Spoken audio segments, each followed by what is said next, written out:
Thank you all. Thank you all for being here. I'm honored to be able to be invited to give this lecture, so I hope it will be worth your time in being here and listening to what I have to say. The title of the lecture is a little misleading because I'm really going to talk about the intersection and the missing intersections between GATE, AP, and IB. Because what I'm going to report on for you is a summary of what we've learned about advanced placement and international baccalaureate through a series of studies and a review of the literature on advanced placement and international baccalaureate. I have a cartoon. A little boy is looking at another little boy and says, "If you haven't changed your mind lately, how do you know you still have one?" So part of what I'm going to do as I go through my review of advanced placement international baccalaureate today is sort of challenge you to really think hard and long about what our assumptions are about advanced placement, what our assumptions are about international baccalaureate, and how well they meet the needs of gifted students. And I'm going to in particular try to address how we have or have not incorporated students who aren't the traditional gifted student or the traditional AP or IB students into those programs. So I'm going to start out with a little bit of background, and I'm not going to belabor that because most people are pretty familiar with the background and philosophies of advanced placement and international baccalaureate. But making the distinction when I begin is important because there are several points that we discovered during our research that there are some distinctions in how students experience advanced placement and international baccalaureate that really make a difference for gifted students and make a difference for other students as well. So in the development of advanced placement, one of the things that people are probably not aware of is that advanced placement was not developed for gifted students at all. Advanced placement was developed by the Ford Foundation actually in response to an earlier program that the Ford Foundation had that was designed just to provide the opportunity for kids to go off to college early. They had developed a whole program that kids could just leave their high schools, go to college. The principals in the high schools that the kids were leaving in droves were quite upset and said, we can't have that happening, so we have to find something else to do. And out of that grew the advanced placement program, which was essentially just to move college classes into high school and to move college classes into high school for students who, in fact, just wanted to take college classes, who were motivated to take advanced classes. There was never any sense that anybody but seniors would take advanced placement. There was never any sense that this would in fact be a special program for gifted students. As it has evolved, it has obviously become a much more widespread and much more pervasive program in high schools. The only way I can describe what happens to AP is that it's been exponential growth in the United States. It is absolutely unbelievable to me the rate at which advanced placement has grown since 1952. And I looked up some statistics just before I left, and I found out that a record 18% of the class of 2011 in the United States took AP exams and earned a grade of 3 or higher. There were 3.5 million exams given in 2011 to 1.9 million students, which is an incredible, incredible business. The College Board is not going to go broke very quickly. The interesting thing, and perhaps dismaying thing to me, was that 71,873 freshmen took AP classes in 2011, but 42% of them earned a score of 1, which is pretty low. And that low score has some implications when I start to share with you some of the other data on the success of students who aren't successful in AP classes. The myth of AP, which I hope I will dispel, and the College Board perpetuates this myth, is that taking AP classes is better than not taking AP classes. That just if kids get into AP, that's good. It is not good enough, and I'll share with you some data as to why that is not the case. So the fact that 42% only earned a 1 is a very distressing outcome, and probably should raise some questions about should freshmen really be in AP classes, and particularly should they be in human geography classes. The International Baccalaureate program is quite different in conception, although I'm somewhat distressed by the direction I think that they're going, and I'll talk about that in a minute. The International Baccalaureate program is a response to international educators. It in fact grew up as a sort of European-American agreement on providing opportunities for international students. So it developed as a standard college preparatory program where a student could go anywhere where an IB program was being offered and fit in, because there would be a standard program, and that International Baccalaureate program would lead to a degree, the diploma program, and it was originally designed for gifted students. In their early literature, go back to the websites, which have now disappeared, obviously, because people update their websites. But in the early literature on IB, it is advertised as a program for gifted students. That has been dropped. First it was changed to high ability and motivated students, and now there's no descriptor of the students who should or should not qualify for International Baccalaureate programs. Those of you who are familiar with the two programs know that the really big distinction is one is a program and one is a set of courses, until recently. And in fact, I'll talk about that in a minute. But there's a general core, including a theory of knowledge class, a series of classes that students have to take in order to earn the International Baccalaureate diploma that cut across studies in language, literature, language acquisition, individuals and societies, experimental sciences, and math and computer science and the arts. And students have to select from each of the 6 categories, so they in fact do have a program, and the program as it's currently offered is generally designed and offered primarily to juniors and seniors. Both the International Baccalaureate and the Advanced Placement courses require external evaluations for credit. So kids earn high school credit and they earn college credit if in fact the colleges and universities choose to give them credit for the grade that they earn by an external examiner. International Baccalaureate students are also required to do some community service, and they're required to do an extended essay, which is based on an independent study project that they do. And that extended essay, as we'll talk about later, has had some positive effects for students. So the major change that's happening in IB, which are interesting to me, is that originally it was offered only at the high school level. Now there's a middle school program, a middle years program, and even a primary program.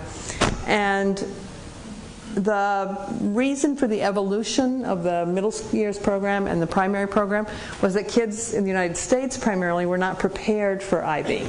They're finding many kids had not had the background to succeed in IB programs. They're trying to come up with programs that would in fact enlarge the number of students who would in fact be qualified for the high school level IB program. The middle years program has taken off. The primary program is taking off in many schools. And in fact, it is doing what IB and AP are doing, and very often replacing gifted programs in many schools. The other thing that has happened, which will make the study of International Baccalaureate in the future very interesting, is that IB courses can now be taken outside the diploma program in some schools. So in some schools that we studied in our study of AP and IB, there would be an AP courses being offered, IB courses being offered, but students who were in the IB program had to stick with the IB program and had to stick with it all the way through or drop out of it totally. AP courses you could drop into, not literally drop into, but you could take any number of AP courses. You didn't have to take a sequence. You do for the AP diploma, but you could take AP chemistry and no other chemistry. That would be okay. Or you could not take you could take AP chemistry and not take AP Latin, and that would not be an issue. Whereas the IB program required people to stick to a core course. The degree to which this will change the perceptions and the experiences that kids have in IB, I don't know. It's a brand new option for students, not offered everywhere, only offered by some IB programs, and it will be interesting to see how that evolves. And the other interesting development is some IB courses are now being offered online, and you can in fact earn the IB diploma online, which will be a totally new way of thinking about the IB experience, which is it's a change that will certainly have implications. International Baccalaureate is also growing, not nearly as fast as advanced placement, for reasons that are pretty easy to understand. IB requires a significant financial investment from a school in terms of teacher training. They have to be approved by the International Baccalaureate Committee. You have to make commitments in terms of finances, teacher training, and many other very complicated application forms. However, advanced placement can be taught simply by saying you have a teacher who wants to teach advanced placement. That teacher agrees to follow the syllabus, submits the syllabus to the advanced placement, to the College Board for approval, and then advanced placement can be offered. So the requirements for International Baccalaureate are quite different. But there are now 2,283 students offering the diploma program in the United States. It is offered pretty widely in other countries as well, with 61,894, which doesn't come close to 1.9 million students, but it's a growing program. Advanced placement courses are much more widely recognized by colleges and universities than international baccalaureate programs. You'll find if you go looking in college catalogs, there'll be mention of advanced placement credit and how to earn advanced placement credit. You can earn International Baccalaureate credit by talking to admissions people, but it's not as widely advertised and not as widely acknowledged. The other interesting thing that's happening is that more and more colleges and universities are not giving advanced placement credit at all. At one point, one of the arguments for taking advanced placement courses was that you would earn, in many cases, your whole freshman year worth of credits, and you could go on to advanced courses very quickly. Brown no longer accepts AP classes. Yale no longer accepts AP classes. My university has changed the grading required so that in French you only earn credit if you got a 5. A lot of the math and science programs are no longer accepting AP credit. Our engineering school will not accept AP credit at all. So the terrain of what's going to be acceptable or not acceptable, or what colleges and universities think AP classes do or don't do, is changing as people try to examine what is it kids are really learning in advanced placement, and is it to students' advantage to come in advanced, or should they start with the introductory classes that we teach. I have to smile at that because my students will say things to me like, is it okay if I miss class tonight? Will I miss anything? I think, well, yeah, I think so. But a lot of college instructors think only they can teach it right. And so if a student comes in with AP, they probably didn't get it the right way because they didn't take it at our university. But there are also some evidence that I'll show you later about success that has made people question some of the placements that are made based on AP classes. There was a great row about 8 or 9 years ago around the quality of advanced placement classes. And there, as I'll share with you, there was a great concern about the quality of what was being offered from advanced placement class to advanced placement class to advanced placement class. And I'll share with you what we found in our research.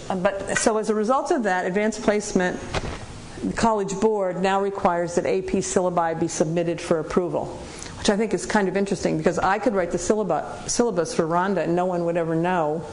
She submits it, it is, and it gets approved. That doesn't mean Rhonda knows how to teach the syllabus that I wrote. But in fact, there is at least some attempt at quality control. And with IB, a school must apply and meet the standards, and they very frequently send reviewers to the school to see if the program is being implemented as it's described in the process. So there's a slight difference there. Perhaps for me, one of the most interesting things is that International Baccalaureate and Advanced Placement have essentially become the gifted programs at the high schools, in almost every high school that we go to.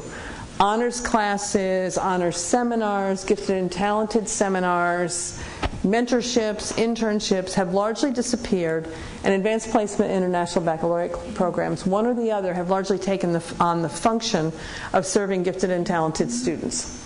There's only a limited amount of money anywhere, and I guess when money is being allocated, that's been the decision of what people will do. That has some good outcomes in some places, and it has some devastating outcomes for some gifted students, and we'll talk about those. So what does the research on AP and IB classes say? I'm going to approach this presentation on the research in 2 ways. I'm going to share with you a research project that Holly Hertberg Davis and I did over the course of about it was supposed to take 5 years. It took 8 because everything takes longer than you think it's going to take. And we visited and spent a good deal of time with advanced placement and international baccalaureate classes around the country. And then I'm going to show you what we're finding and how that corroborated with the findings of other people who have been doing research on AP and IB. And then talk to you about what some of the implications are of our findings and what we suggest for advanced placement international baccalaureate based on that. So if you look at the research in general, there are several major questions that are addressed in the research on AP and IB. So generally we look at the literature when we did our background literature, that first of all, there's research on student satisfaction. Do kids like being in advanced placement courses? Do they like being in IB classes? Are they satisfied with what they're learning? There's research on learning outcomes, but very, very little. We'll talk about that. And there's some research on how well kids do in college, and we'll review some of that. We took those 3 areas as we decided to think about what we should do and said, what other kind of data sources, what kind of data do people actually collect, what do they look at? There are a lot of surveys of student and teacher satisfaction. There's a lot of data on, a lot of data on college success. There's some data on the appropriateness of AP and IB by minority students, and as we look at all that data, what we found out was hardly ever does anybody break out the data and look at subpopulations within the data. So there's data on student success in AP or student satisfaction with AP, but nobody's looked at gifted students versus the general population. It's been, what do most kids think about AP? And most of the data that compares student success in college, with some exceptions I'll talk about, will say, here's how kids who took AP English did compared to kids who didn't take AP English in the more advanced class. But they didn't control for SAT scores, they didn't control for ACT scores, they didn't control for student motivation, and they didn't control for any of the other variables that might have made a difference in how students do. So by not controlling for a lot of those variables, they didn't really understand what the real impact was. Our study that we did was a very specific study looking at some specific research questions.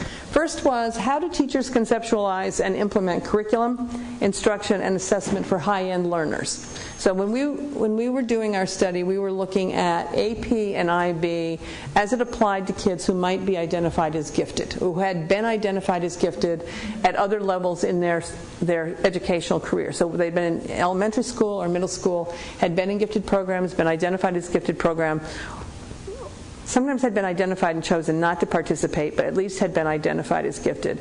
And then we looked at the extent to which the environments that teachers created and the courses met the needs of gifted learners. And we particularly were looking at those from traditionally underserved populations, low income, minority populations, primarily African American and Hispanic populations. So our data sources, when we looked, were classroom observations. We spent innumerable hours in AP classrooms. We spent, after every observation, time interviewing the students who had been in those classes, the teachers who were teaching the classes, the administrators who ran the programs in those schools, both AP and IB programs. We did interviews with kids who either had been in AP or IB and dropped out, or who just chose not to take AP or IB, even though they were qualified to take it and had been recommended to take those classes. We did a lot of document analysis. We collected teachers' lesson plans. We looked at kids' projects for AP courses and for the IB program. And each observer created field notes. We went to 23 high schools from 7 states. We were all over the country for any number of years. We were here in California in a couple of districts. The high schools that we went to were pretty varied in terms of their structure and their SES. They were urban, suburban, and rural schools. We went to schools that had high ES, low SES, mixed SES populations, different cultural group predominance in the various schools. And then we looked at schools that had just AP classes, schools that had AP and IB in their school, and schools that just had International Baccalaureate. So in all, we talked to 200 teachers, 300 kids, 25 administrators, and 8 counselors. And we looked at a wide variety of kids who were in the program and kids who were not in the program. So what did we learn? And how did our findings corroborate with what other researchers said? And like most educational research, there are no simple answers to the questions. I thought I could come in here with a silver bullet, I'd make everybody happy, but it didn't turn out that it was that simple. Sometimes we found data that was very supportive of using advanced placement and international baccalaureate programs and courses with students, but there were many caveats and many shortcomings also to how the programs are being implemented. So first let me talk about themes that came out of looking at AP and IB and teachers and what we found out about that group. The first thing that we found out, which was not terribly surprising to most of us, is that most teachers in advanced placement and international baccalaureate programs are veteran teachers. Although, I told you we did the study over 8 years, and we saw a very interesting pattern emerge towards the end of the 8 years, and that was with the growth of advanced placement and the growth of international baccalaureate, younger and younger and younger teachers were being asked to teach advanced placement and international baccalaureate, even to the degree that there were some teachers who were getting brand new jobs and being assigned the very first day to teach advanced placement classes. And when we talked to them, they were usually in shock. It's like, oh my God, no one, I know everything I'm supposed to do for kids who are struggling to learn, but what do I do with AP? What on earth is all of this about? And they were really sort of flummoxed by the whole prospect of teaching AP. So there's been a gradual shift from it being, and actually in some cases, a reward for hanging in the teaching profession long enough. If you stayed long enough, you'd get to teach AP. For being friends with the principals and getting the principal to assign you AP, which some people regretted after they got that assignment, or just being considered a very experienced veteran teacher who did a good job. So the reasons for being assigned were quite different, but the teaching force for most of our study was pretty much veteran teachers. And very much they perceived in their interviews when we talked with them that their assignment was a reward for their successful previous teaching experience. They had done well as teachers and they'd gotten these assignments because of that. They certainly, for the most part, enjoy teaching advanced placement or international baccalaureate classes. Except for some exceptions, not in our studies, but some that other people have found. The teachers found that the experience of teaching AP was a positive experience. But to a person, every AP teacher was challenged by teaching AP in one way or another. The ways in which they were forced is probably the wrong word. The way in which they felt compelled to teach was often a huge challenge to them. The kinds of instruction that they felt they were sort of trapped into. Sometimes they felt as if the discipline knowledge was changing at an incredibly rapid rate and keeping up with it was very difficult. And we'll talk about some of the other challenges. But in spite of all of that, working with the kids, so the kids they identified, made it a worthwhile teaching experience for them. What did the kids think of them? It's an interesting question. The first thing they thought of them is that they were dedicated. They found the AP teachers to be extremely dedicated. There's one kid said he gets up at 3 a.m. to grade our labs. He feels great pressure to grade the labs carefully, and he says he wants to do well by his kids. This teacher who was up at 3 a.m. grading papers, it's an interesting story. We got to a school early because we never knew in the Maryland area what the traffic was going to be. So around the Washington, D.C. area, we always left early. So we got to a school at 7 in the morning instead of 8. So we were sitting around in the parking lot, and the car drives up, and this teacher knocks on the window and said, "Can I help you?" We said, "Yeah, we were there to do observations." And he said, "Oh, I always come at 7 in case any of my kids need help." So he was always there an hour before all the other teachers started coming in because he felt as if these were the kids who might need help, and he was willing to be there and to do that, which also suggests that they're hardworking teachers. These are teachers who did not leave school early. These are teachers who were always doing extra grading. They were always doing extra work. They were never sloughing off. They were highly motivated teachers, and they were usually characterized by the students and by us as good teachers, but that wasn't always the case. Here's a voice of a student who didn't find the AP teachers always to be uniformly good. It's talking about a teacher who she had for an AP class. She uses a curriculum that is way below AP level or even honors level. She's used to dealing with kids who don't want to learn anything, and that's kind of the way she treats us. I feel like she treats us like we're in elementary school. So there's not a guarantee that an AP teacher will be a good teacher. And what we saw in our study was a full range from what I would consider the best teaching I've ever seen to the worst teaching that I've ever seen. So the myth that AP is going to be a good class is not a necessarily true assumption. I think I would come back to the university every day saying, how can I see such a wide range in what are supposed to be hand-selected teachers? These are supposed to be the teachers who are picked specifically for this task. The teachers are inconsistently trained. The training for International Baccalaureate was International Baccalaureate training was far more consistent in terms of substance and content. The AP training was much more highly variable, the training that teachers got. In both cases, teachers were unable to describe for us in any sense any training they had gotten in working with gifted students, other than they knew the kids they were going to have were very, very high achievers. But their understanding of the characteristics of gifted learners was practically non-existent.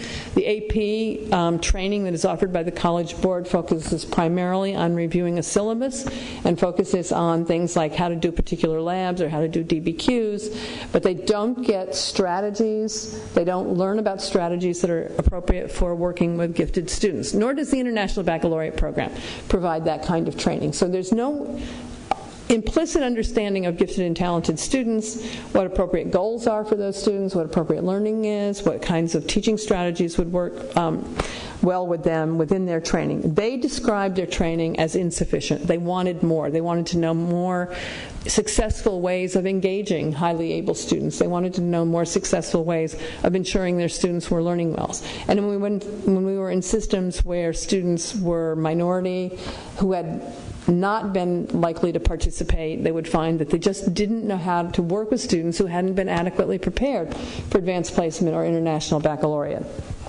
They felt that they needed constantly to have content training, and if they didn't go for content training after a couple of years, they'd look at the new AP outlines and they weren't sure what they were supposed to do or how they were supposed to be doing it.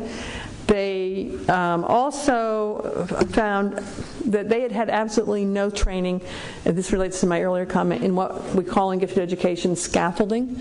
So if a student had not had the training prior to coming into the class, they didn't think they knew what to do about that student, and that becomes evident in how they describe the students, which I'll talk about in a minute. They had able to identify many advantages to teaching AP classes, and they believed their courses were at the college level. They believed very strongly that they followed the AP curriculum or the International Baccalaureate curriculum very carefully, and that they had in fact achieved the goal of providing college-level classes. Their perceptions of the AP curriculum are very interesting, and a number of you, I can tell by the nods, I've been teaching AP. The one thing that came across, if I had to say there was one theme in every single school, it was the extraordinary pressure to teach to the exams in the advanced placement class. In the International Baccalaureate, teachers would talk about that to some degree, but they didn't feel quite the pressure that AP teachers did.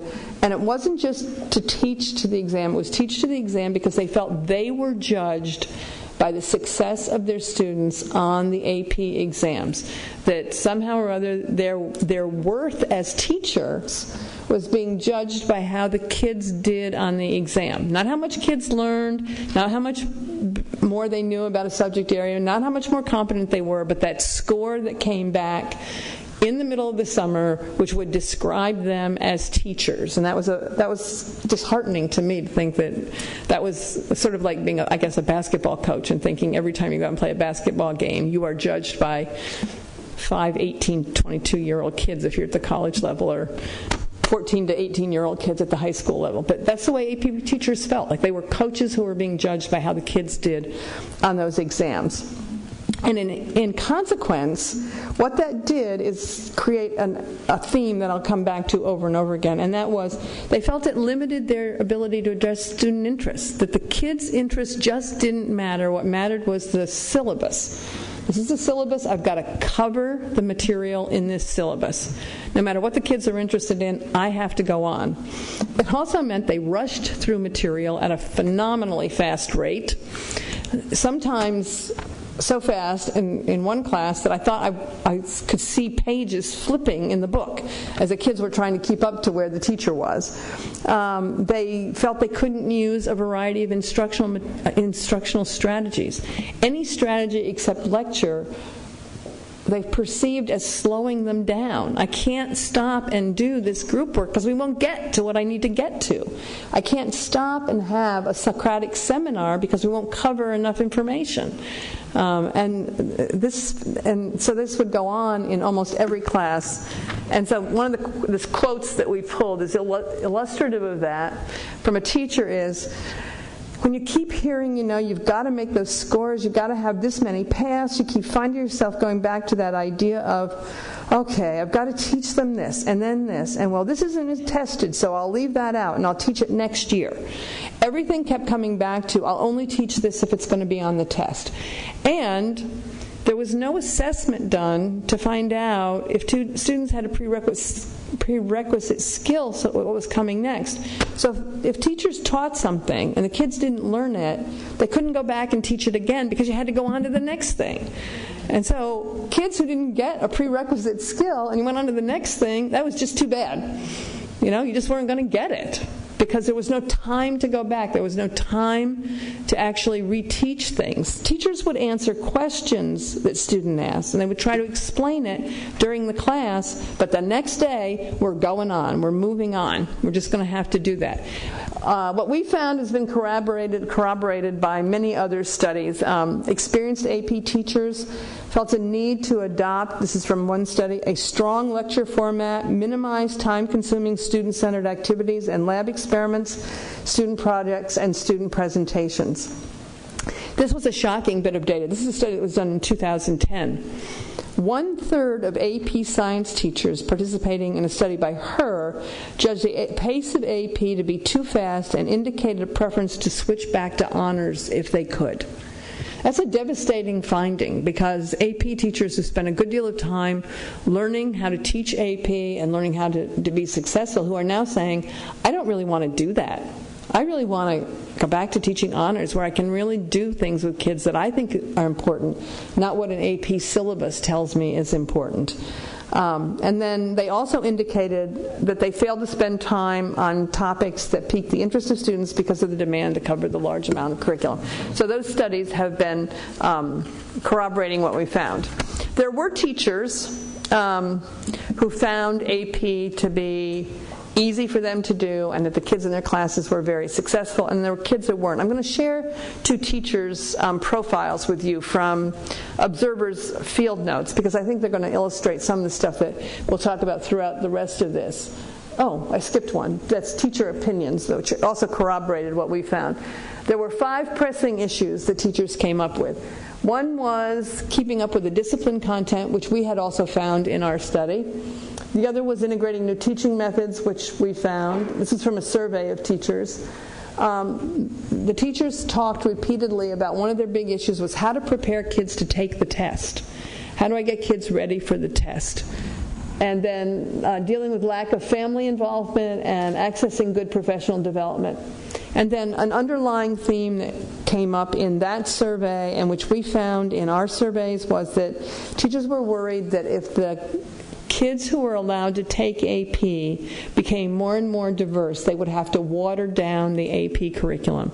Same thing was true of IB. If we let those kids, was the common phrase, into international baccalaureate programs, it won't be international baccalaureate. We won't be able to teach it at the high level that we've been teaching it. So there was a great deal of worry about that. So now let me talk about the two teachers. This is a teacher who we found the night teacher. You can imagine what we thought, why she was the night teacher.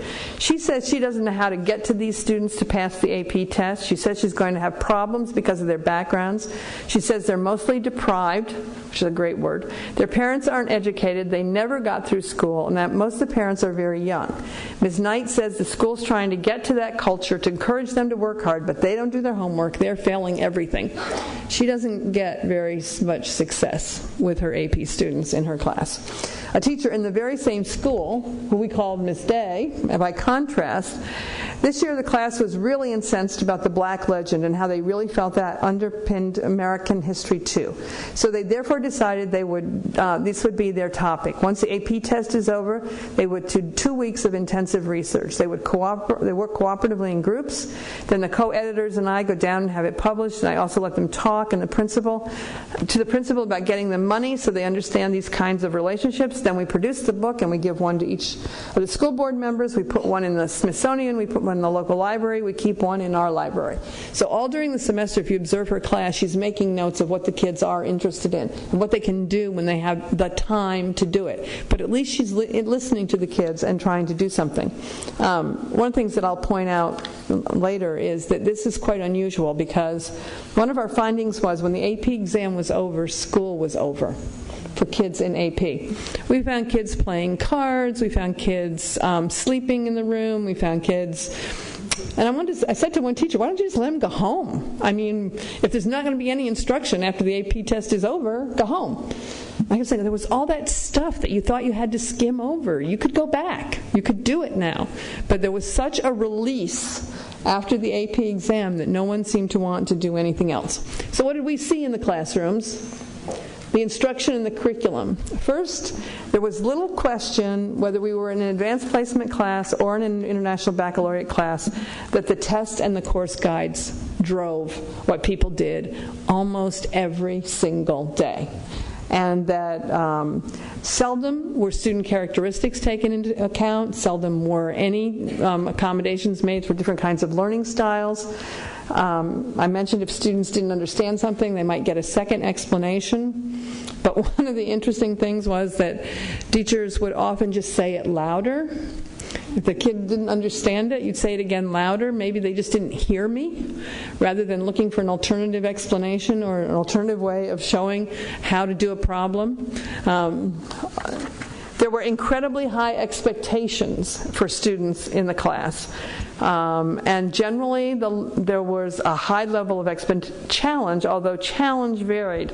We asked kids about challenge and what they thought the challenge was of AP, because one thing we would say to them is, why are you in AP classes?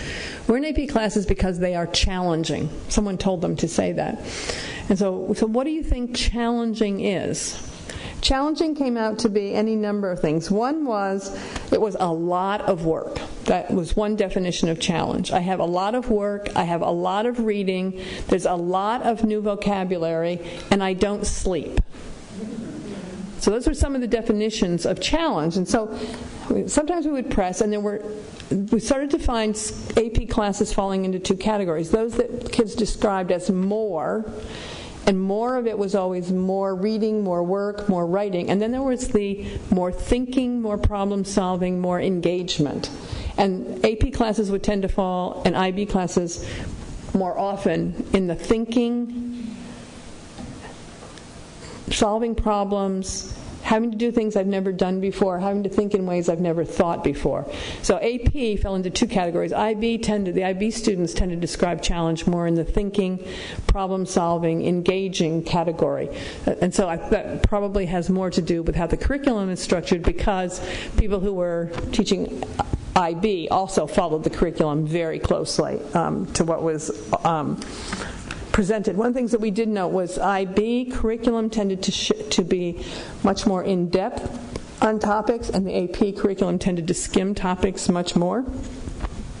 Instruction varied widely from class, but largely lecture, or in the science classes, labs, or in history classes, DBQs.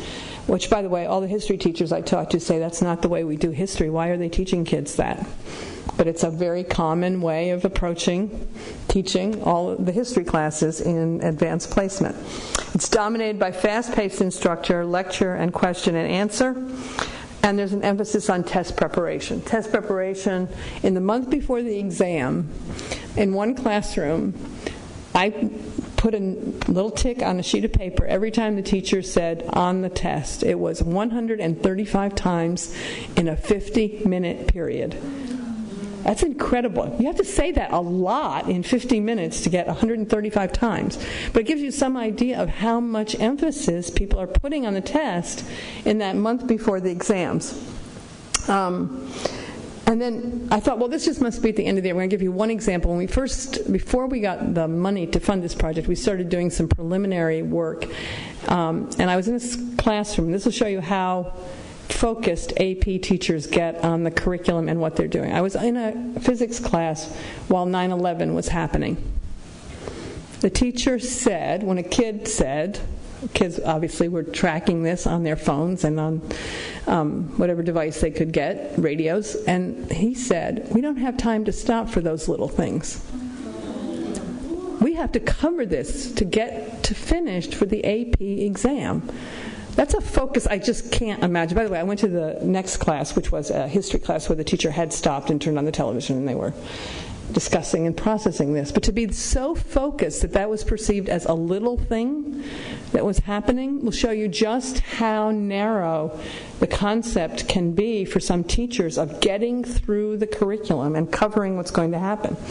And on the other hand, I'll tell you some exceptions, which were just absolutely incredible. There's a physics teacher, the same physics teacher who let us in the building, who I guess I came to think was a pretty good guy because he let us in the building, but I went to visit his class. I have to put this in a context for you. I took physics, I have to tell you, I grew up in upstate New York, so I grew up with the New York State Regents system.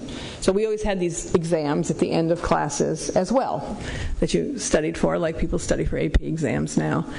But I had probably the worst teacher in my entire educational career for physics. And I can't even describe how bad he was. It would take me all day to tell you how bad he was. So as a group of kids, we knew we had to pass this test, so we went to the library every day and studied physics and taught each other physics, and we did okay. But I swore I would never, ever walk into another physics classroom. That was my goal and mission in life. So 2 graduate students and I arrive at the school to go do the visits, and we get the schedule of classes. And there's an English class, a French class, and a physics class. I was a high school math teacher. So one of the kids said, French for me, and the other one yelled English. So I'm supposed to be the grown-up, so I think, I could make them let me go to the English class and one of them go to the physics class, but that's probably not a really grown-up thing to do. So I will go to the physics class. I was shaking. I couldn't believe that here I was, many, many years. I'm shaking when I'm walking into this physics class. So I sit down, and I see, this is the guy who let us in. He's a nice guy. I watched the most incredible physics class. Well, of course, I hadn't seen any good ones before this, so I didn't have a good comparative base, but I saw the most incredible teaching I had ever seen. This person had half of his class taking IB physics, and the other half was taking AP physics simultaneously in the same classroom. So he's juggling the curriculum from the two, finding commonalities, finding differences, challenging one group, challenging another. He was doing things like saying, okay, we have to figure out how to solve this problem. So Carolyn and I just about fell out of my seat, thinking, I'm going to go to the board? No one's calling on me. It turns out there was a Carolyn in the class. I was very relieved when she got up and went to the board. Joe, you go to the board. Phil, you go to the board. And Linda, you go to the board. Take problem 12. I want you each to solve it a different way. No one's going to use any algorithm. You're going to figure out a way to do this without using what I showed you yesterday. Now, Jane, Bob, Karen, and Charles, you're going to monitor the 4 of them, and if they start to go wrong, you give them some help. So they got 4 kids up at the board trying to solve a problem in 4 different ways that they've not seen before. You have 4 other kids monitoring what's going on. And the discussion in the class was just unbelievable as people are trying to figure out how to do something in a new and different way. And so then all of a sudden he stops. He says, okay, you're going through the motions. You don't get why we do this. What does this problem relate to? Why am I making you learn this physics? And I thought, God knows. I don't think anyone would have to learn physics. He said, this is what happens. This is what this problem is about. You're driving on the Beltway at 60 miles an hour, and it's pouring rain, and a car swerves in front of you, and you're putting on your brakes. That's what this is about. I thought, how do you figure that? How do you make that connection? And the kids were like, oh, yeah, now I know why you're doing it. Right? And they all of a sudden are really engaged in this problem. He spent the whole hour on one problem. But the amount of thinking and problem solving and analysis and critiquing and evaluation that they learned in that hour was unbelievable. At the end of the hour, about 5 minutes before class was over, an ambulance went by. Sirens occurred. He looked out the window. He said, it's an ambulance. He said, we'll all stop for a minute and think good thoughts for the person who's in the ambulance. Which I thought pretty incredible for a guy who's got to cover all this physics before the end of the year. So there was a range from this teaching, which was, I don't care about anything going on in the world, to this other range, and a person who really cared about kids' thorough understanding, not just of what they were learning, but why they were learning it. So we came away from that saying, gee, the instruction that goes on is so different from class to class. The instruction I just described to you is the kind of instruction that's appropriate for gifted students. The kind of instruction where teachers are just going through the motions of sharing content and sharing information isn't going to be very appropriate for gifted kids. And I'll tell you in a minute, the kids don't object. That's the sad part. The perceptions of students and the impact on instruction, the teachers perceive all of the kids in the class march to a different drummer, but they all have to march to the beat of the same different drummer. We're going on. We are moving on. These are kids who are here because they met the criteria to be in my advanced placement class, or they met the criteria to be in my IB class. They are all the same, and I'm just going to cover the material. They largely then results in one-size-fits-all instruction. Teachers say things like, when they get to the AP level classes, then everybody's the same. Pretty much, it's more homogeneous, and they're always expecting you to teach at a high level.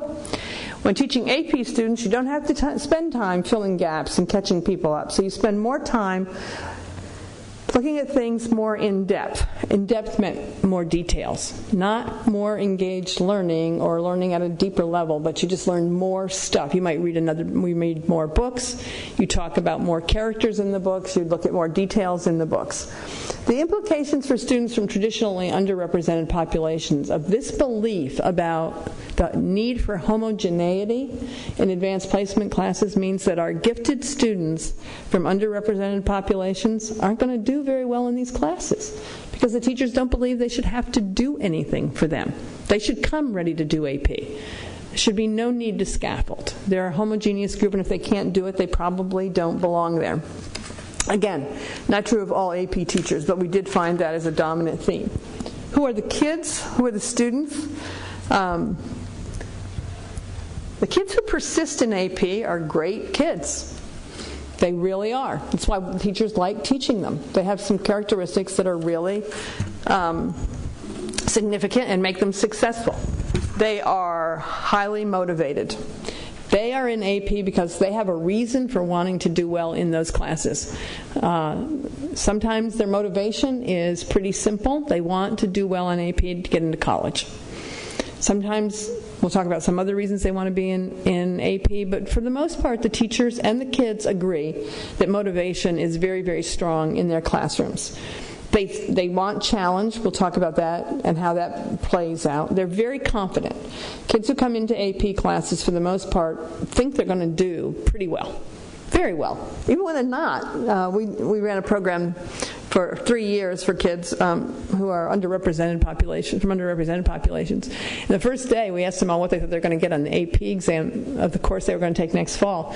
And these are kids who were B and C students, and we were really trying to get them to move up into AP. They all thought they were going to get 5s.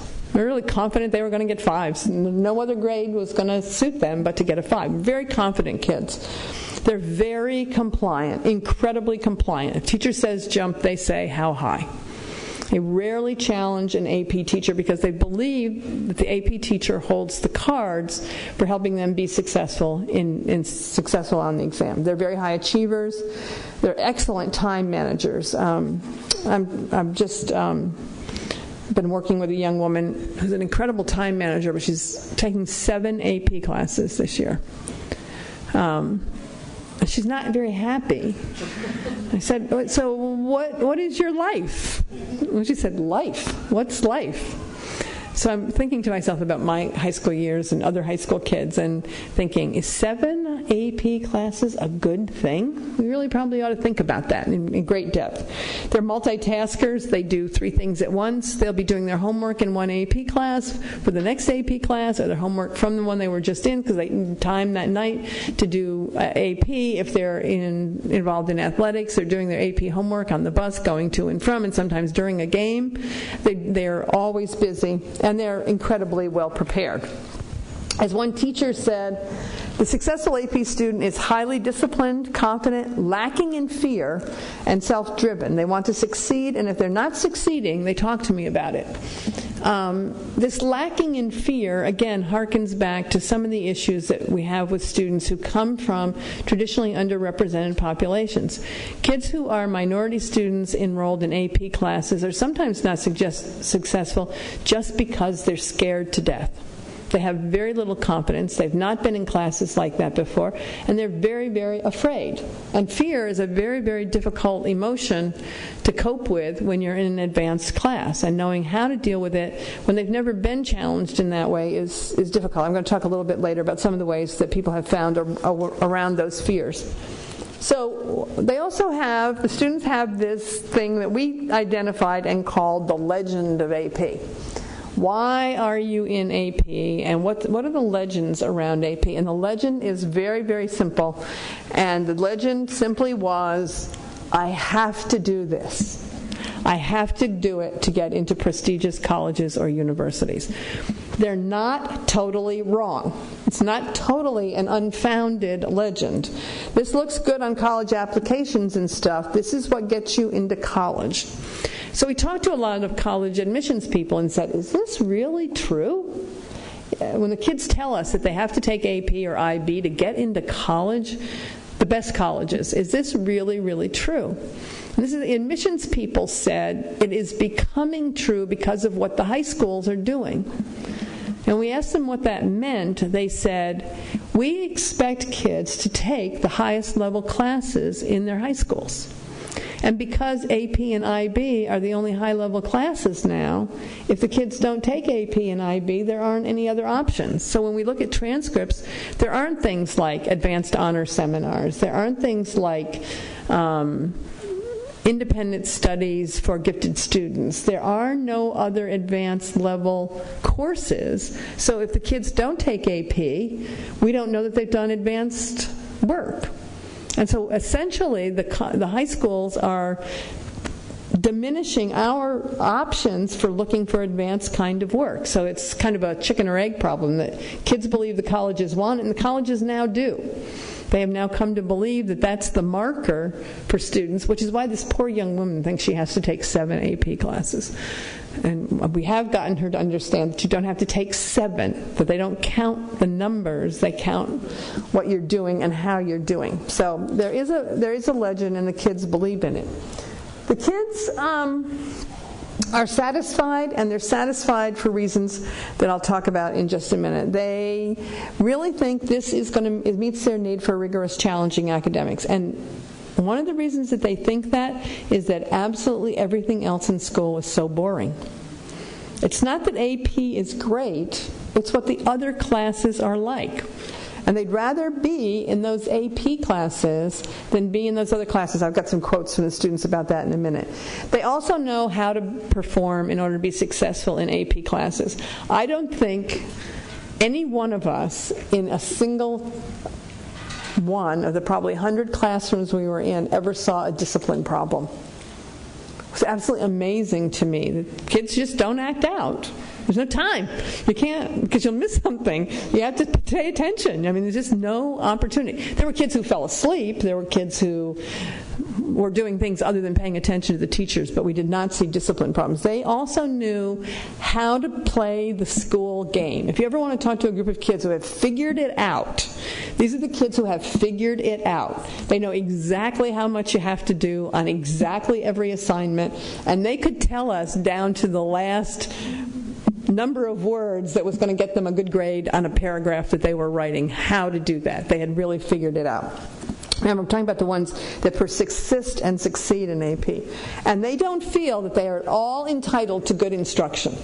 And one of the things that happened relative to the AP legend is they don't question how the courses are taught or what's taught. And this quote from a student just...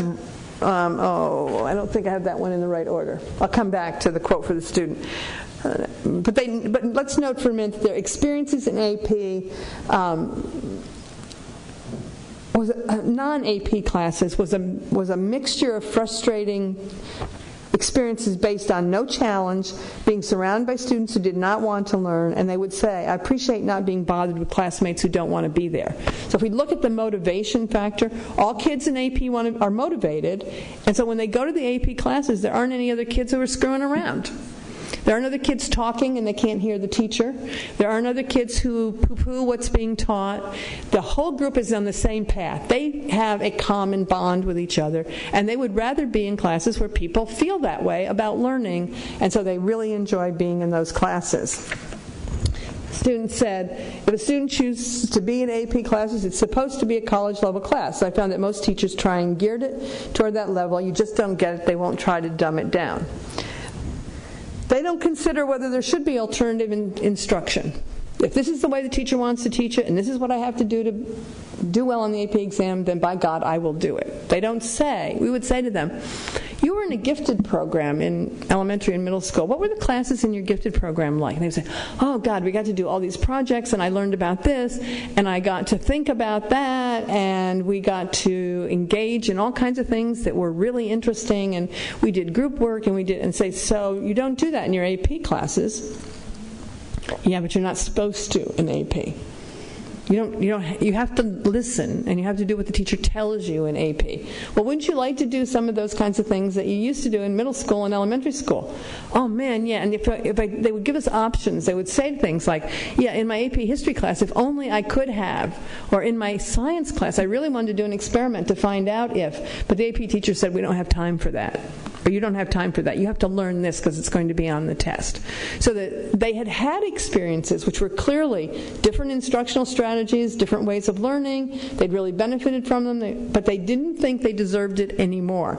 And I hope this next slide, this is the reason why they didn't think they deserved it anymore. And I feel really bad about being a college teacher. I'm not sure you can really say how you would like to mold the course to fit you, because you're trying to mold yourself to fit into what a college is going to do to you. And the teachers say repeatedly, over and over in our transcripts, this is what it's going to be like in college. Oh my God. What's that? Is that a keg over there? No, it's not a keg. They haven't found out about that part yet, right? They haven't got that part. It's an anvil. It's the mold rather than a keg. But the teachers, one of the ways that the AP teachers keep the kids believing that they have to do it this way is by constantly telling them this is what college is like. And interestingly, it's not much anymore. The lecture is, we have this whole movement going on, which is, flipping the classroom, which you've probably heard, which college teachers aren't lecturing very much at all anymore. So now we're teaching them how to behave in college, which college isn't doing anymore. But the kids still believe it, and they therefore don't question what happens because they believe in that.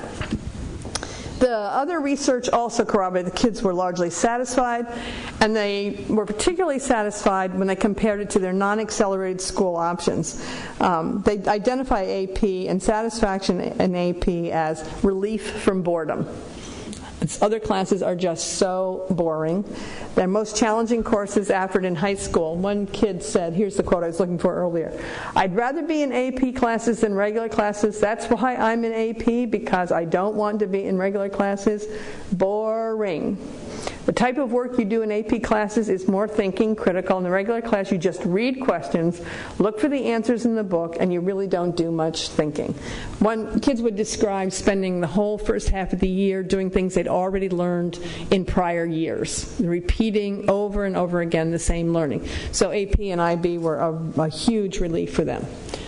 As a result of being very, very similar to each other and having the same challenges and wanting to achieve the same goals, we would find that they were very special bonds between students and teachers.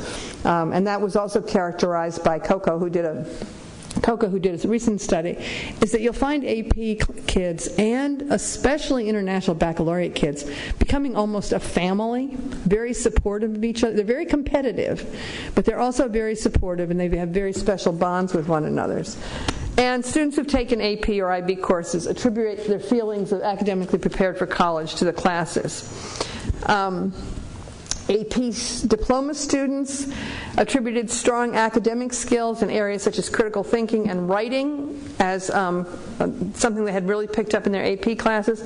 The exception, which I found really interesting, is kids who go on to very advanced math programs or engineering programs feel underprepared in mathematics. That the AP program, the International Baccalaureate program students did not feel as well prepared in mathematics as one would have expected.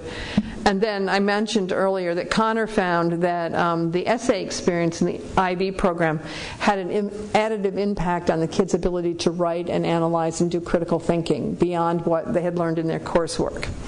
The students corroborate the teacher perception. There's too much emphasis on the end of coursework. They report that they spend about 10 times as much time studying for the AP exam as kids who are studying for any other standardized tests in their schools. They say things about the teachers and the instructions. You don't stop for anything. I mean, that's a train going one way, and it's not stopping for anything when they're talking about the exam emphasis at the end. Or one student said, "Our teacher spent so much time worrying about whether we were going to meet the time limit for the exam that we skimmed over everything. Never did anything in depth." This was an AP student. There were non-academic outcomes that we found and other people have found. One is they not only are motivated, they feel really good when they do well. They really are very proud of their success when they're successful in AP exams. They identify with others in their class. They have special bonds with other students I mentioned about. I think they're treated better by teachers in AP and IB classes.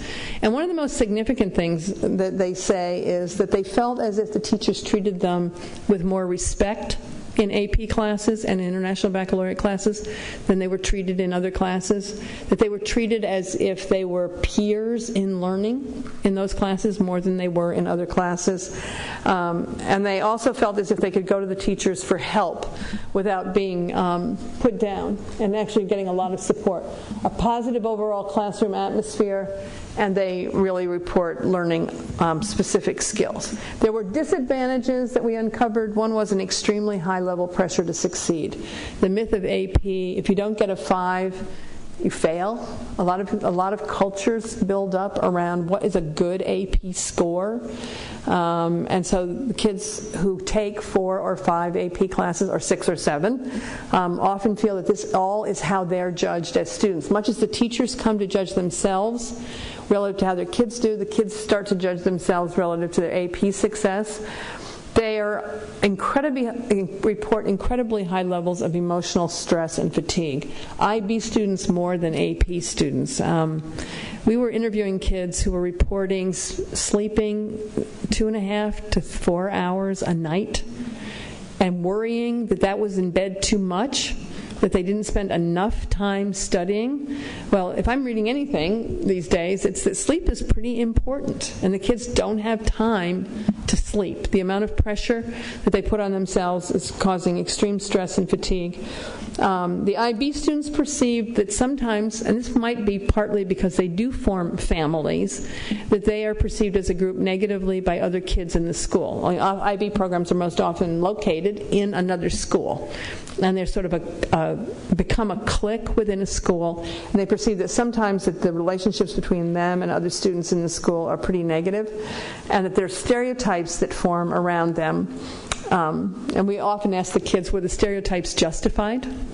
Do you in fact behave in ways that make other kids think of you that way?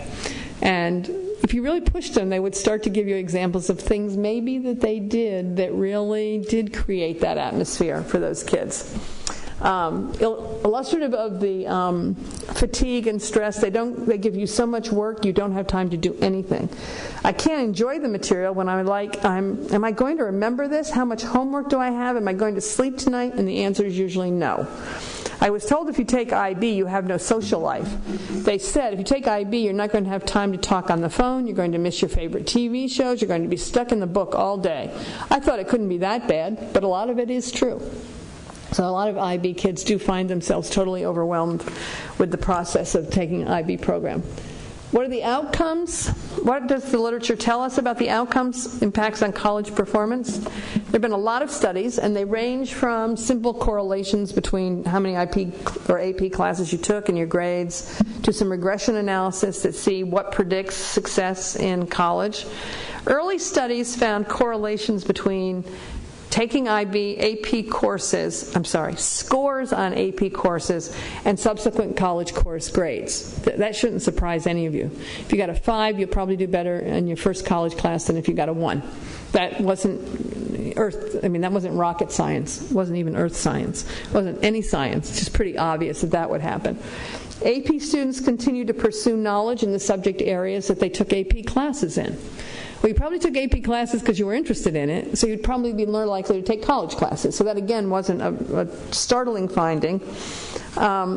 We also found, though, that there's a lot of criticism of the early research, and I mentioned that earlier, and that is the methodologies used in conducting the studies make it difficult to determine how often and under what conditions there's a positive advantage for AP students. That is, they haven't really done the studies that let you say, because kids take AP or IB, they're more successful in college. Subsequent research found that students who received AP credit scored significantly higher grade point averages than non-AP students when they controlled for SAT studies, but the effect size was like 1/100th of a grade point. So it was significant because it had thousands and thousands and thousands of kids, but the effect was just teeny, teeny, tiny. And then in a second study, controlling the effect of previous achievement, school, and family characteristics, both AP and dual enrollment students did equally well. They did better, but equally well. Then they found in another study that higher mean performance on AP exams was related to better performance in the first year of college. So if you got a 5, you did better than if you got a 1 in your first year in college. But the number of exams taken in a given discipline was only related to subsequent performance in that discipline in a very, very few areas. In mathematics, it didn't matter how many math AP classes you had taken. There was no difference in either how many more classes you would take or how well you would do. In engineering, additional AP exams added only an average of 0.02 points to a subject's grade point average in the first year. And only computer science students who earned 5 on the exam outperform non-AP computer science students in the first computer science class, which was pretty shocking to me. I would have thought they would have done better. And so the conclusion in looking at a whole range of these by Klopfstein and Thomas were, there's no evidence for methodologically rigorous studies that AP experiences cause students to succeed in college. A further concern is the lack of attention to any studies for unobservable characteristics such as motivation and educational aspirations. Schools with higher percentages of students enrolled in AP classes, but with lower percentages passing AP classes, did not have higher percentage of kids graduating from college.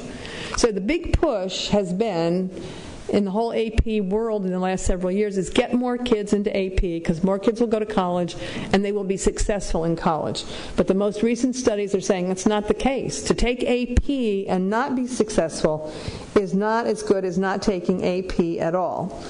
AP examinees in natural science, English, and social science, whose mean exam grade was 1, earned first year grade point averages lower than comparable non-AP students.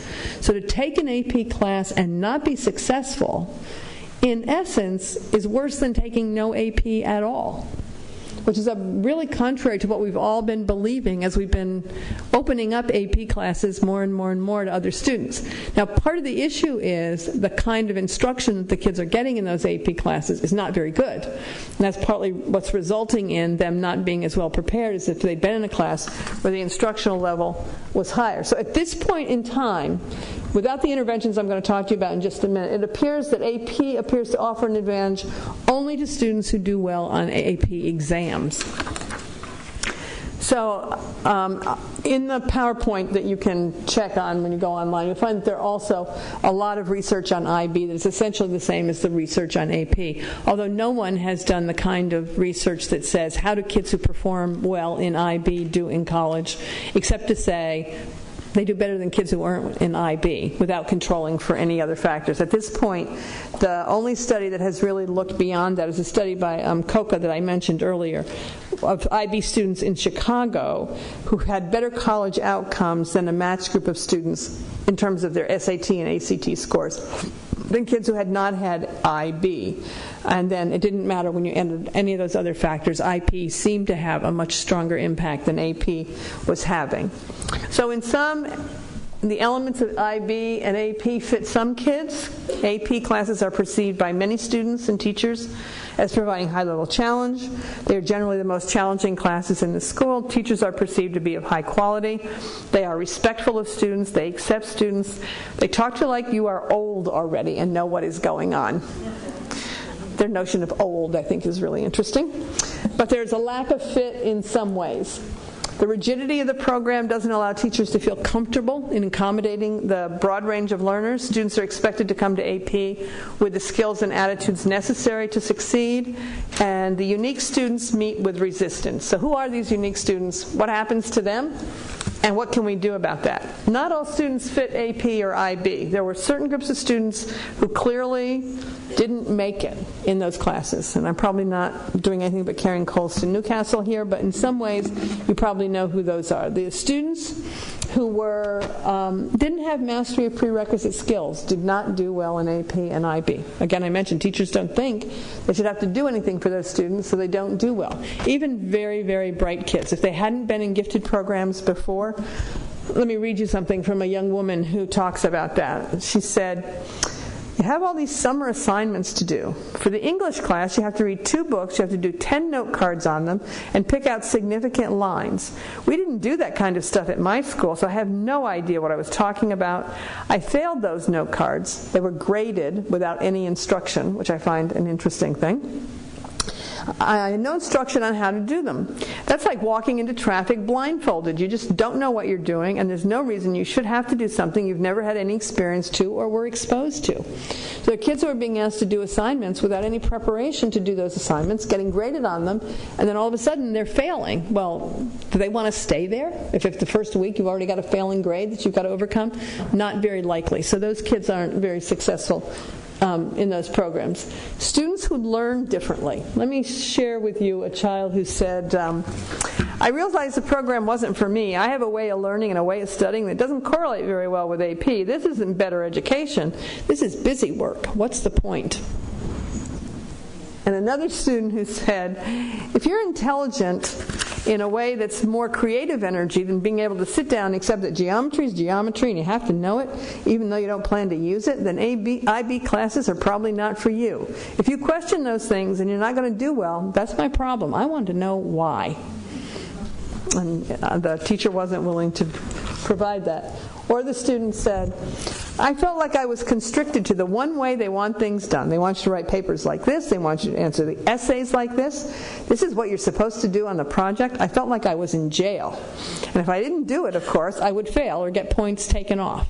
The rigidity of the system for these kids was something that they rejected outright. So those kids didn't stay and weren't very successful. But there was another group of students, minority students, who also felt as if they didn't fit. Here's a quote that it makes me shudder even to read it now. Yeah, I don't like the attitudes of the people. You feel like they're intellectual Aryans. That's one thing I don't like about it. I'm black, which is, not hard to see.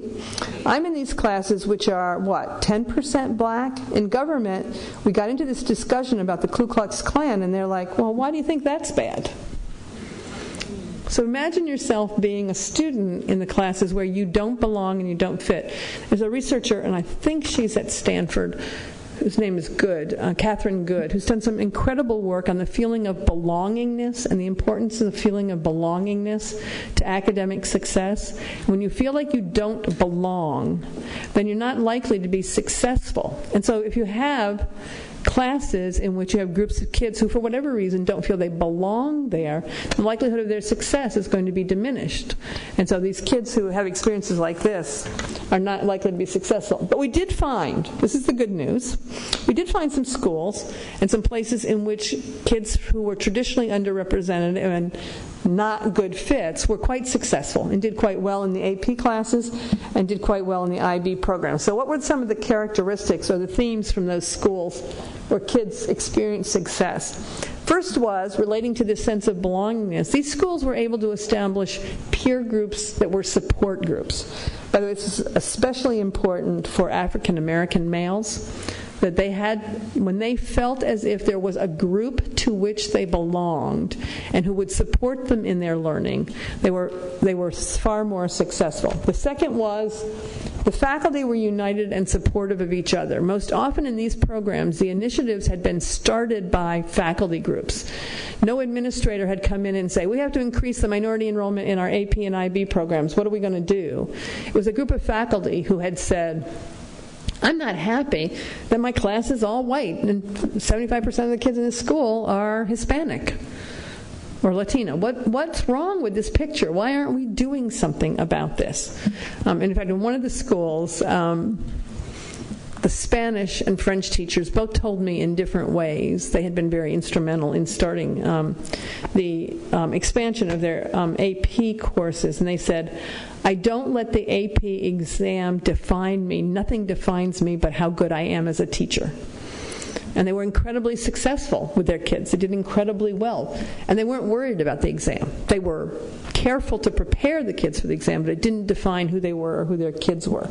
The faculty shared a goal of increasing participation in underserved populations. The other thing which was very interesting was the teachers adjusted their goals for the students. They wanted the kids to learn, not just pass the exam. And they kept saying things to us, which was, we are not dumbing down the curriculum, we are ratcheting up the kids. And they would constantly, in one way or another, use that expression. We will find a way to teach the kids the skill to do what you have to do to be successful in an AP class. If it means going to meet with them during study hall, meeting with them before school, meeting with them after school, pulling them aside during a class to show them what they need to know in order to be successful, we will do that. But we will never expect a kid to do what the child has not been prepared to do. We're responsible for that preparation. So we would find in some schools when things were not successful, they would say, those elementary and middle school teachers didn't teach those kids to read. At the high schools where people were being successful, they would say, where can we find out how to teach these kids to read? There's a really big switch there in the attitudes of the teachers, that they felt it was their job to prepare the kids, not blame other people for not having prepared the kids. It was a dominant theme in those schools, which led them to scaffold for success. Some schools were I guess the most extensive things we saw were summer programs where they would identify kids and provide what I'll call bridge programs or orientation programs for kids to get them ready for being in AP exams or International Baccalaureate courses. They would do very careful studies. I can't remember what you call it. Somebody's going to have to tell me. AP will send you a chart of how your kids did on all the items on the test. And you can see this is the areas in which there are strengths and weaknesses. They would study their own profiles and go back and say, here are the areas in which we haven't done well with our kids. What do we have to do to prepare ourselves better, to teach this better? And what do we have to do to get the kids ready to learn in those areas? Because part of the reason they're not doing well in that is they didn't have the prerequisite learning. So how do we structure the instruction to provide that kind of scaffolding? There was also in almost all of these schools some supportive cadre of adults in addition to the AP teachers.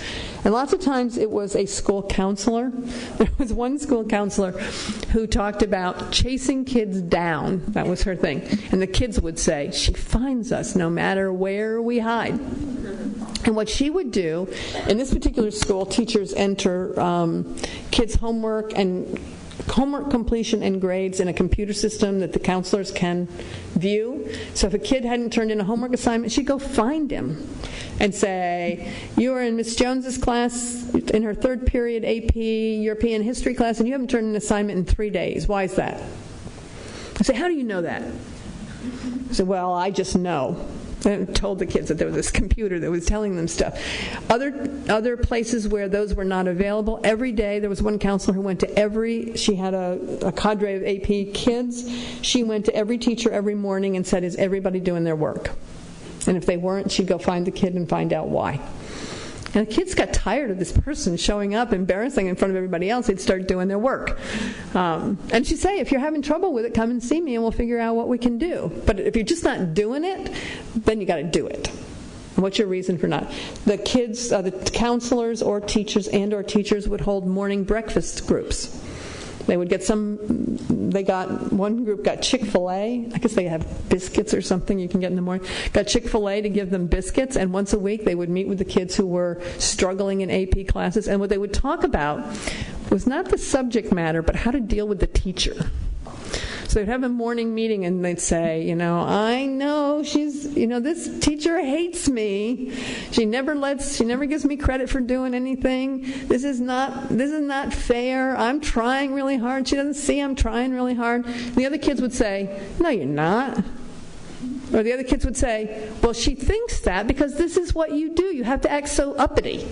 You have to act like you know it all. If you would just act like a normal kid, it would be okay. So they would tell each other what we call the unspokens of dealing with school. Remember, I told you about all those kids who persist. They know all that stuff. They know how to fool us all. I had a kid who could sleep with his eyes open in one of my algebra classes. I swear to God, I only knew he was asleep when I called on him, and they said, what did you say? And I had to ask him the question again. Kids learn to do school, and some kids don't learn to do school. And so part of these morning breakfast meetings would be, how do you do school? Meaning, how do you do AP school, or how do you do IB school? And kids who hadn't had all of those advantages of learning how to deal with teachers positively would learn how to deal with teachers. Or somebody would say, how do you get all that homework done? I can't even get started.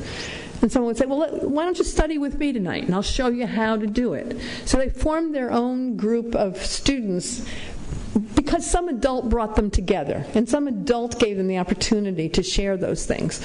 Any of you who have read Yuri Theismann's work, where he worked with college students who were African American and Hispanic, and compared them to how Asian students in engineering and science classes did, and then taught the African American and Hispanic students how the Asian students studied together and supported each other and helped them form the same kind of groups. Had tremendous success at Berkeley with kids, and then went to Texas and had the same kind of success. What these teachers and counselors did were the same kinds of things. The teachers, as I mentioned, would be there for kids, showing genuine concern for their students and their progress, a general attitude which confirmed their actions. One of the things that they would do, which not all teachers do, but one of the things that was very successful was there were no surprises. They didn't leave it to the kids to figure out what the grade was going to be. At the end of every week they would say, if you continue at this pace, you're going to get a A, B, D. So every kid would know at the end of every week, this is what your work is earning, and this pace is going to get you X. So there wasn't, the thing most kids will think is, it doesn't matter that I'm getting all D's, I'm going to ace the final. Or I'm going to get an A on that project, and that will I'll get to pass. And the teachers would say, no, you're not. It's not going to happen. This is what you're going to have to do. This is what you're going to have to do to get an A. This is what you're going to have to do to get a B. So there was no gentleness around it all. It was just up front. I'm really here to help you, so let's figure out what you can do to change that. They maintained high academic standards, but recognized kids need support. They set up study groups. They set up tutoring groups. They set up groups for kids that would help them adopt strategies. And the one thing that they would say was, this is what you're going to get, but I can help you get something else. You're going to get a D if you keep performing this way, but I can help you get a C. Just stop by and we'll talk about how you can get a C. They didn't say, I can help you get an A, because kids don't believe you when you say that. If you've got 4 D's and you say, I'm going to help you get an A, and they're not stupid. They didn't get in there because they were stupid. They know things. They figured it out. Other factors that worked in some of these schools, some schools had extra study hall periods. They would actually try to build into the kids' schedule an extra study hall. Summer courses I mentioned. The other thing which was really important was what I'll call culturally responsive teaching, and you probably heard a lot about that. But one school even chose to teach world history instead of European history. Every teacher was challenged in one school for once a week to come up with a way in which some example, some reading, some problem presented to the students was relevant to the minority cultures in their school. So at end of every week, the principal would ask every teacher, what did you do this week to do something culturally relevant in your teaching? And the math teachers would say, well, there's nothing. Math doesn't have a culture. You'd say, well, find the culture and figure out what example you can come up with for why kids are learning this that the kids will understand, that every kid in the class can relate to in one way or another. Like the physics teacher who came up with every kid can relate to driving on the Beltway, and it's raining, and you got to slam on your brakes. Every kid's got some way of thinking about that. So what example did you come up with? And I said, I actually, even though I'm a math person, I really, really loved history. But I sit in some of the classes, in like the American history class, and I think, so if I were a Hispanic female, what would this mean to me? Why would I want to study this? There's a study by the American Association of University Women, and there's a quote from a senior, a 12th grader, African-American young woman who says, in 12 years in school, I never studied anything about myself. What would it feel like to never study anything about yourself? And so when you teach American history, teach European history, teach math, what is it about this discipline that is about me? And how can it be helpful to me? So if you ask that of every teacher at the end of every week, it starts to change their thinking about their instruction and the kids that are in their classroom. It changes the kids' perception of what's going on. And then the other thing that was a belief in these schools was that these kids were a lot smarter than it looked.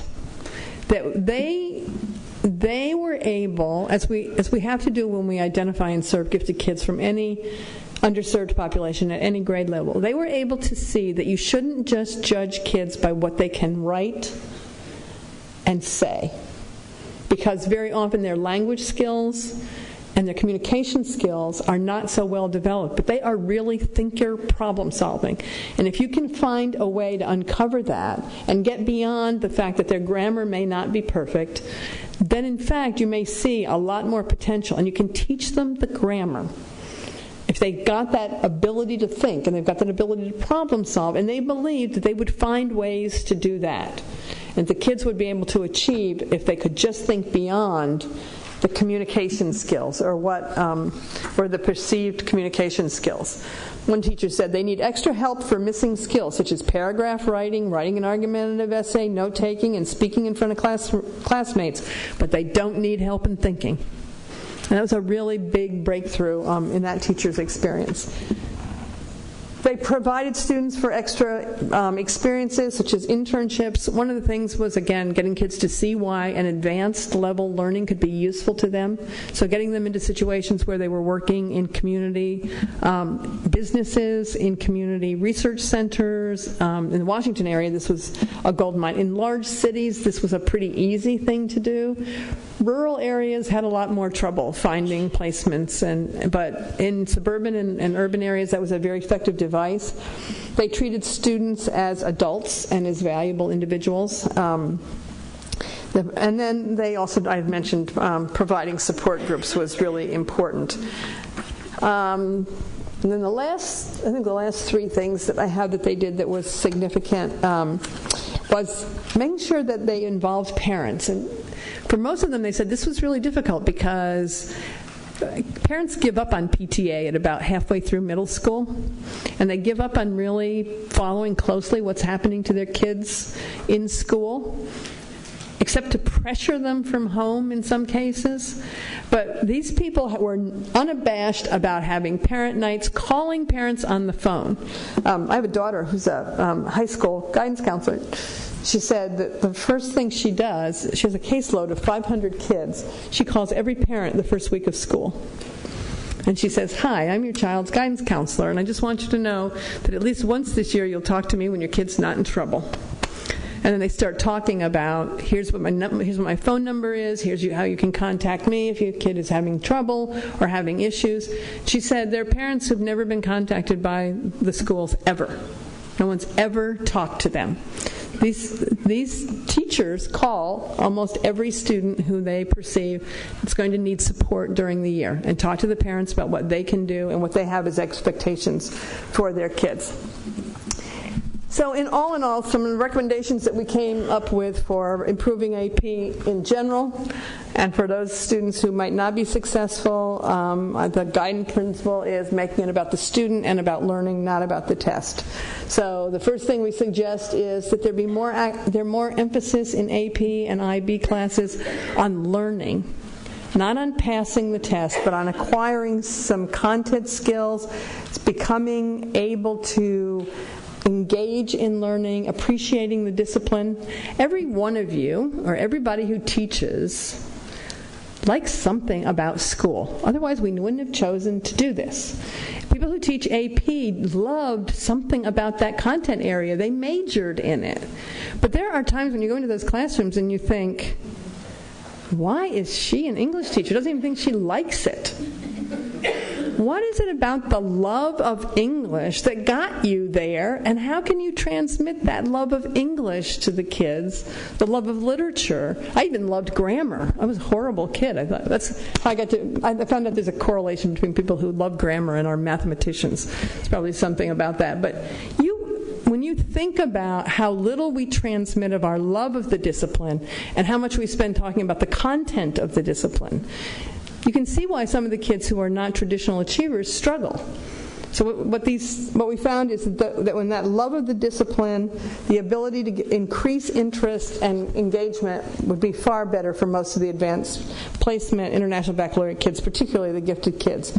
Re-examining the purpose of AP classes, which is important, receiving credit or experiencing genuine appropriate challenge, is something I challenge all AP and IB teachers to do, build a more balanced and diverse program for gifted secondary students.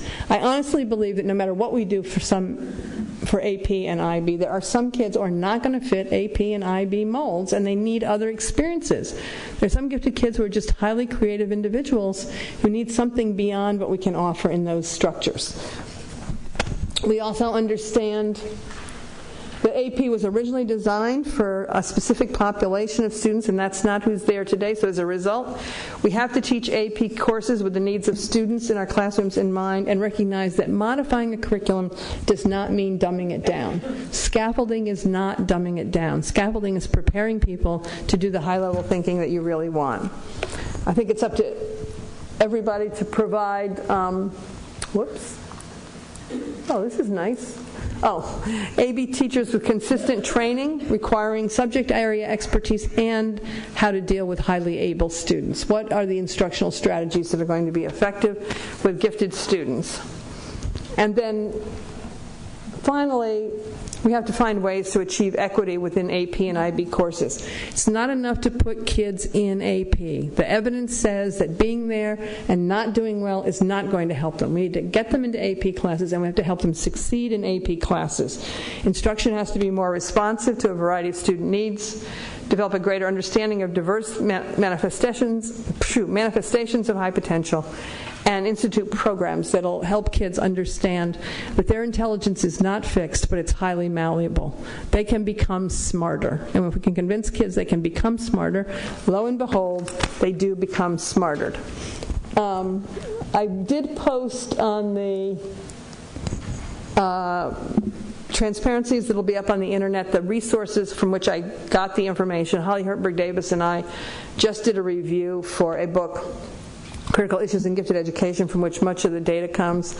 The National Research Council had done a very in-depth study of AP and IB, math and science, and there is a book called The Critical Examination of Advanced Placement Program, which has a lot of studies and a lot of the data that I presented to you today. So I gave you all of 10 minutes to ask me questions, if you have questions. Or did I totally overwhelm you with my lecture mode? Any questions? Thank you very much. Enjoy your evening.